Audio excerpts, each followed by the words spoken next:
Hello students, welcome to my YouTube channel. So जल्दी से हम स्टार्ट कर लेते हैं हमारे question and answers of chapter 3, that is a synthetic fibres and plastics. ये कोडोवा बुक से लिए गए हैं। So let's start from the section A, oral question.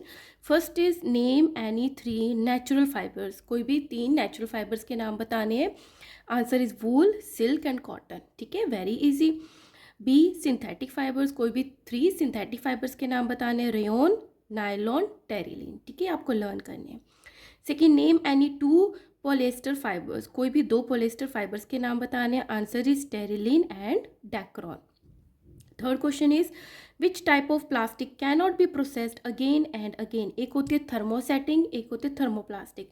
तो थर्मोसेटिंग जो एक बारी सेट हो गई उसको अगेन एंड अगेन हम प्रोसेस नहीं कर सकते। ठीक है, एक बारी जैसी बन गई वो वैसी रहेगी। सो answer is thermosetting plastics. Now come to the science quiz. First is name the process by which artificial fibers are made. Artificial fiber किस प्रोसेस से बनाए जाते हैं? पॉलीमराइजेशन से। ठीक है, मोनोमर्स को जोड़ के पॉलीमर्स बनाते हैं, उस प्रोसेस को पॉलीमराइजेशन बोलते हैं। Second is name the fibre prepared by using wood pulp. ऐसा कौन सा फाइबर है जो वुड पल्प को यूज करके बनाया जाता है? Answer is rayon.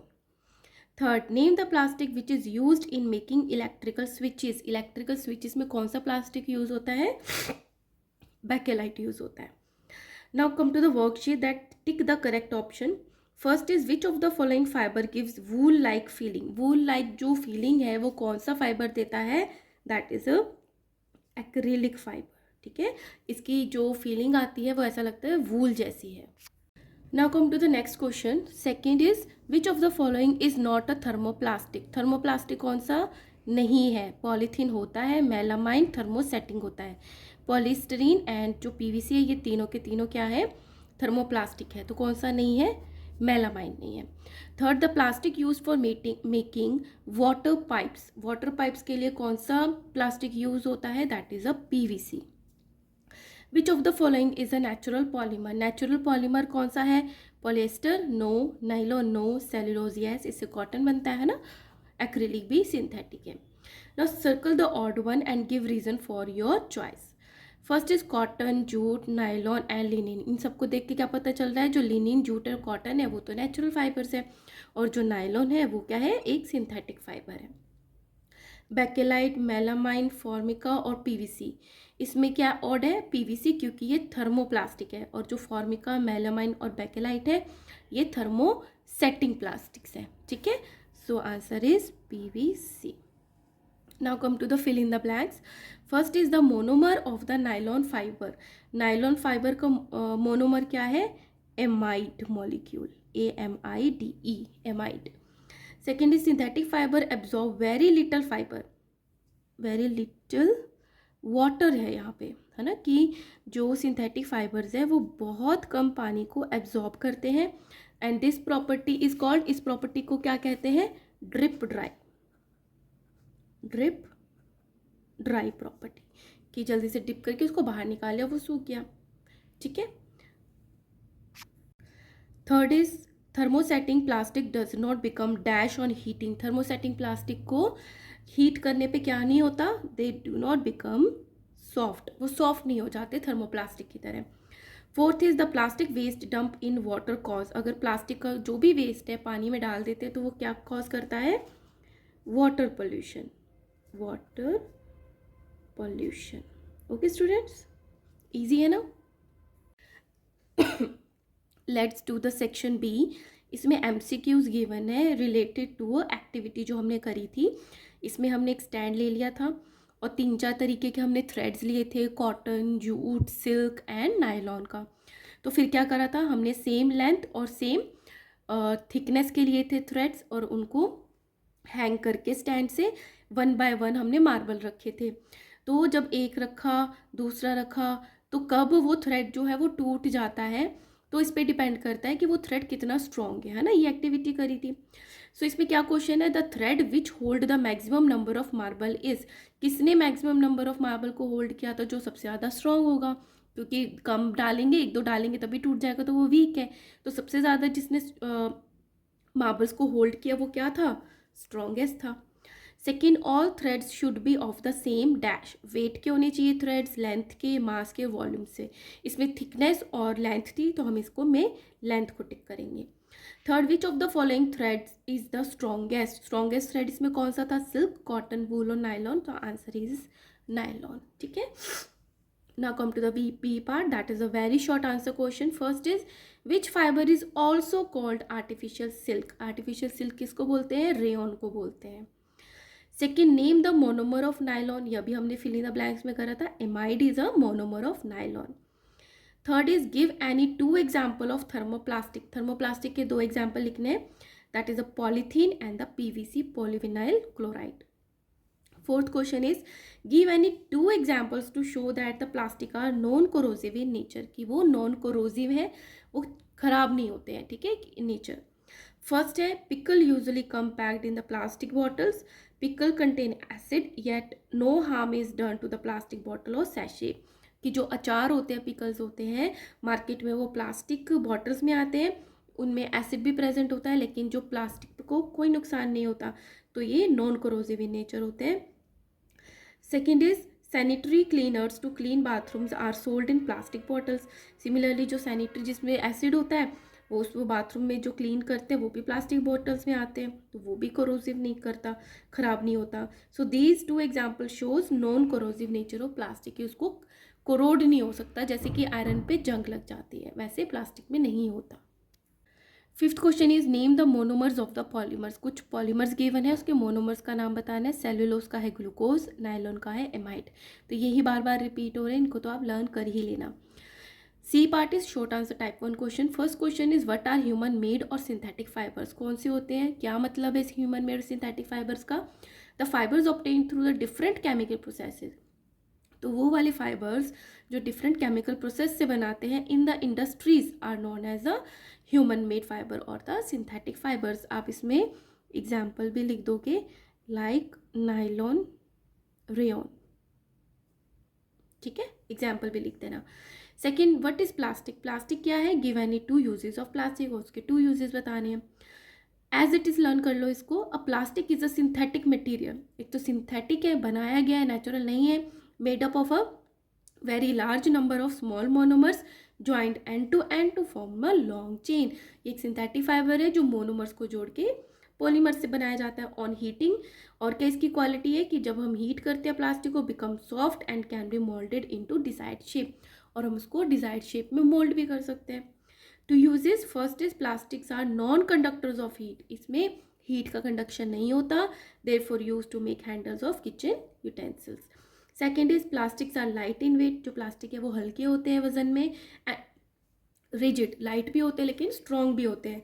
So used for making disposable cup and packing material, इससे हम इसके डिस्पोजेबल कप और पैकिंग मटेरियल बनाने में ये काम आते हैं। Third is why is nylon use for making bristles of toothbrushes, toothbrushes में जो ब्रिस्टल्स होते हैं जो हमारे ब्रश का काम करते हैं वो नायलॉन से क्यों बनाते हैं, due to the high tensile strength, वो बहुत स्ट्रॉन्ग होते हैं। The nylon fibre it is use for, इसीलिए क्या करते हैं, it is used for making bristles of toothbrushes. Now come to the fourth question, that is a John goes for mountaineering with some selected students of his batch, उसका कोई school का batch होगा, वहाँ पे माउंटेनिंग मतलब पहाड़ पे चढ़ने के लिए गए। Initially he is scared of it, पहले तो वो डर रहा था। His trainers tell him that he should be strong, कि उसको स्ट्रॉन्ग रहना चाहिए, डरना नहीं चाहिए। He provides him a strong rope, एक बहुत स्ट्रॉन्ग उन्होंने रस्सी दी। And teaches him how to climb a mountain, और उनको सिखाया कि क्लाइंब को माउंटेन को कैसे क्लाइंब करते हैं। So first question is name the fibre which is used in making the climbing rope, उस फाइबर का नाम बताओ जिससे रोप बनती है जिससे कि माउंटेन पे चढ़ा जा सकता है, that is a nylon because of its high tensile strength.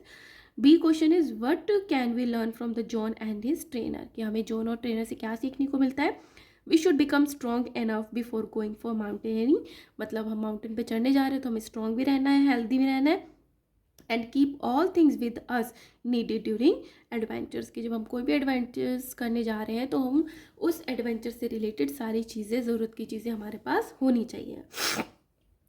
Now come to the D part, that is short answer type 2 questions. First is write any two uses of plastics, plastics के two uses बनाने हैं। First is plastic is use as a polythene bag to transport items. Polythene हम सब्जी लाते हैं, है ना, market से बहुत सारी शॉपिंग करते हैं तो सारी पॉलीथीन बैग्स में हम ट्रांसपोर्ट करते हैं। Second, plastic melamine. अब जो प्लास्टिक मेलामाइन है is use for making unbreakable dinner wares की पूरा जो सेट होता है डिनर वेयर का वो प्लास्टिक मेलामाइन से बनता है जो कि अनब्रेकेबल होता है, गिर जाता है तो भी टूटता नहीं है। These are the two uses. Second, what is 5R principle. 5R principle क्या है? The 5R principle is refuse, reduce, reuse, recycle and recover. ये है 5R principle. It is a solution to problems created by plastics. और ये क्या है 5R principal? Solution है कि जो प्लास्टिक क्रिएट करती है प्रॉब्लम्स को, उसका सोल्यूशन है। Let's do the third question. Write the differences between the thermosetting plastic and the thermoplastic. So thermosetting पहले लिखा है तो हम यहाँ पे पहले लिखेंगे, thermoplastic लिखा, उनमें differences बताने हैं। Thermosetting क्या होता है? A plastic once molded into a shape does not become soft on heating and cannot be molded in a second time. एक बार ही गर्म करके जिस हमने शेप में उसको ढाल दिया, अगेन उसको चेंज नहीं कर सकते, वो सॉफ्ट नहीं होता। The plastic which can be melted repeatedly, बार बार उसको हीट करेंगे, बार बार वो पिघल जाएगा, and can be moulded again and again into different shapes. ये मतलब एक्सचेंज हो गया, इधर का उधर हो गया है, कट करके गंदा लगता। सो थर्मोसेटिंग का ये है, दे do not become soft on heating. Thermosetting क्या होते हैं? सॉफ्ट नहीं होते हैं, बट थर्मोप्लास्टिक जो है they become soft on heating. तो आप इसको करेक्ट कर लीजिएगा। Third difference is thermosetting they are more tough and rigid. ये टफ भी ज़्यादा होते हैं एज कम्पेयर टू थर्मोप्लास्टिक, और रिजिड भी होते हैं। और जो थर्मोप्लास्टिक होते हैं they are lesser tough. Fourth, they are more resistant to the high temperature. मतलब ज़्यादा टेम्परेचर दोगे तो भी वो एज इट इज़ रहता है, but thermoplastic they are less resistant to high temperature. Fifth, they can not be recycled. इसको recycle नहीं किया जाता, बट जो थर्मोप्लास्टिक्स है they can be recycled. Thermosetting plastic example Bakelite melamine. Thermoplastic example है polythene and the PVC. So these are the differences and these are very important. Now come to the fourth question. Why do we wear cotton clothes in summer? Summer में हम cotton clothes क्यों पहनते हैं? क्या reason है? First reason है as we sweat a lot in summer. Summers में हमें बहुत पसीना आता है. Cotton material is a powerful water absorber. और ये क्या है? बहुत ज़्यादा पानी को एब्जॉर्ब करता है material, that helps in the absorption of perspiration. तो जो हमें पसीना आ रहा है उसको वो एब्जॉर्ब कर लेता है, ठीक है। Second is as perspiration escape from our bodies, our body loses heat and become cool. और अगर ये पसीना एब्जॉर्ब कर रहा है तो उसको ये इवेपोरेट भी कर देता है, सूख भी जाता है जल्दी, तो जिससे हमारी बॉडी ठंडी रहती है। Third, cotton clothing keeps us safe from fungus and other harmful micro organisms. ये थोड़ा कूल होता है, अच्छा होता है, जिसपे फंगस और ये जो हार्मफुल माइक्रो ऑर्गेनिजम्स हैं ये भी हमें हार्म नहीं कर पाते, ये बहुत सॉफ्ट होता है। Second is write any 5 environmental hazards of plastics, कि प्लास्टिक से एनवायरनमेंट में किस तरीके से नुकसान होते हैं। First, when plastic waste are burn, जब इनको जलाते हैं they do not get completely burn, पूरे से ये जलते नहीं है, and produce the toxic gases cause the air pollution. तो इससे क्या निकलते हैं? जब पूरे नहीं जलते, टॉक्सिक गैसेस मतलब नुकसान देने वाली गैसेस निकलती हैं, जिससे एयर पोल्यूशन होता है। Second, the polybags thrown here and there are responsible for clogging drains and sewage lines. जब पॉलीबैग्स को इधर उधर फेंक देते हैं तो सीवेज लाइन और जो भी ड्रेन होती है, नाली होती है, वो ब्लॉक हो जाती है। Third, during eating food waste sometime animal eat plastic which choke their respiratory system and cause their death। कि आप होता है कई बार जो एनिमल्स है वेस्ट प्रोडक्ट्स को खा रहे होते हैं, तो अगर उसमें पॉलीथीन होती है तो उनके रेस्पिरेटरी जहाँ से सांस लेते हैं वहाँ पे अटक जाता है, और जिनसे उनको सांस नहीं आती और उनकी कॉज डेथ का कॉज भी बनता है। Fourth, when plastic waste are dumped in water they cause water pollution. जब पानी में डंप करते हैं प्लास्टिक को तो वाटर पोल्यूशन होता है। Fifth is chemical use in the preparation of plastic can cause cancer in workers. और जहाँ पे ये प्लास्टिक बन रही होती है उस फैक्ट्री में वर्कर्स को कैंसर भी हो सकता है। So these are the all 5 environmental hazards of plastics. Important है, पूछा जाता है। Third, give reasons of the for the following. A, cooking pans हैं प्लास्टिक हैंडल्स। आपको रीज़न बताना है कि जो कुकिंग पैन्स होते हैं उसमें हैंडल्स प्लास्टिक के क्यों होते हैं। Plastic are poor conductor of heat, due to this cooking pans have plastic handles. क्या होता है? कुकिंग पैन के जो हैंडल्स होते हैं वो प्लास्टिक के बने हुए होते हैं, क्योंकि प्लास्टिक जो है वो बैड कंडक्टर ऑफ हीट होता है, कि कुकिंग करते तो गर्म हो जाता है, प्लास्टिक गर्म नहीं होती तो हम उसको होल्ड कर सकते हैं। Second, burning of plastic can cause air pollution, जो प्लास्टिक को जलाते हैं वो एयर पोल्यूशन कॉज करता है. So when burned plastic do not get completely burned and produce toxic gases. तो वो बर्न तो होती नहीं है पूरी, टॉक्सिक गैसेस प्रोड्यूस करती है, स्मोक प्रोड्यूस करती है, that cause the air pollution. C, nylon is use for making climbing ropes. जब क्लाइंबिंग रोप्स, क्लाइंब करने के लिए जो रोप्स बनती है माउंटेनियर्स के लिए, वो नायलॉन से क्यों बनती है? Due to the high tensile strength of the nylon fibre. इतनी ज़्यादा स्ट्रॉन्ग होती है, इजिली टूटती नहीं है. It is use for making climbing ropes. E is electrical wires have a plastic covering. अंदर कॉपर वायर होती है, उसके ऊपर प्लास्टिक की कवरिंग होती है, रेड, ब्लैक, ग्रीन कलर की. तो ऐसा क्यों होता है? बिकॉज प्लास्टिक ज़्यादा poor conductor of electricity. Electricity copper wire से पास हो रही होती है, बट बाहर से टच करने पे करंट नहीं लगता है, क्योंकि प्लास्टिक जो होते हैं वो poor conductor of heat electricity होते हैं. इसलिए इलेक्ट्रिक वायर्स के ऊपर प्लास्टिक की कवरिंग चढ़ाई जाती है. F is Bakelite is use for making electrical switches. जो आपके स्विचेज हैं वो बैकेलाइट की क्यों बनाते हैं? Because bakelite is a thermosetting plastic and plastic are poor conductor of electricity. बहुत ज़्यादा स्ट्रॉन्ग होते हैं, रिजिड होते हैं, और ये पुअर कंडक्टर होते हैं इलेक्ट्रिसिटी के. Therefore Bakelite is use for making electrical switches. तो इसमें से कोई भी आपको रीज़न पूछा जा सकता है. Now come to the HOTS. First is natural wool is attacked by moths whereas the acrylic wool is not explain. कि जो हमारी नेचुरल वूल होती है, जो कि शीप या किन सबसे मिलती है, उस पर तो मोथ अटैक करते हैं, लेकिन इंसेक्ट्स होते हैं. बट जो एक्रेलिक वूल होती है उसको नहीं करते. Why? Because the natural wool is natural fibre. ये तो नेचुरल है, उनको फूड है. And they are polymer called the cellulose made up of many glucose monomers. अब जो नेचुरल वूल है वो एक नेचुरल फाइबर है जो कि सेलुलोज से मिलके बनती है, और जो सेलुलोज है एक पॉलीमर है जो कि ग्लूकोज मोनोमर से बनते हैं, which is the food for moths. Whereas the acrylic wool एक सिंथेटिक, जबकि एक्रेलिक वूल जो है वो सिंथेटिक फाइबर है, manufacture from the petroleum. Petroleum से बनता है, विच इज़ मोथ रेजिस्टेंट, जिसको मोथ नहीं खाता या उस पर कोई इफेक्ट नहीं करता. ठीक है.